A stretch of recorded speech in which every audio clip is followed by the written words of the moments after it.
ஜெர்மனியில் இந்த ஆண்டு ஏப்ரல் 6 முதல் ஜூன் 21 வரையிலான காலப்பகுதியில் கடும் வெப்பம் காரணமாக 800க்கும் மேற்பட்டோர் உயிரிழந்துள்ளதாக ராபர்ட் கோச் நிறுவனம் தெரிவித்துள்ளது.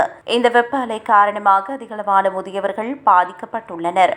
உயிரிழந்தவர்களில் 500 பேர் 85 வயதுக்கும் மேற்பட்டவர்கள் என தெரியவந்துள்ளது.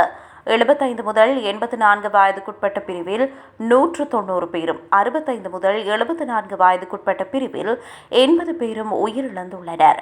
65 வயதுக்கு குறைவானவர்களில் 40 பேர் வெப்பம் சார்ந்த பாதிப்புகளால் உயிரிழந்துள்ளனர்.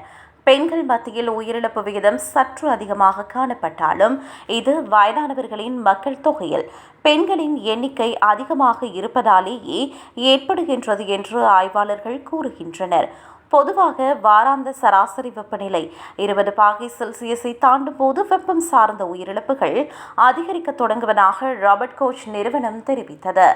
ஜூன் 15 முதல் 21 வரையிலான வாரத்தில் ஜெர்மனியின் சராசரி வெப்பநிலை 21.1 பாகை செல்சியஸை தாண்டியது.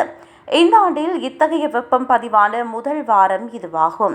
வெப்ப தாக்குதல் நேரடியாக உயிரிழப்பை ஏற்படுத்தினாலும் பல சமயங்களில் ஏற்கனவே இருக்கும் உடல் நல பாதிப்புகள் வெப்பத்துடன் சேரும் போது உயிரிழப்புகள் நேர்கின்றன.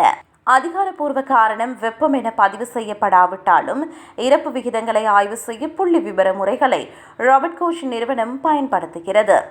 ஜூன் 22 முதல் 28 வரையிலான வாராந்த உயிரிழப்பு விவரங்கள் இன்னும் வெளியாகவில்லை.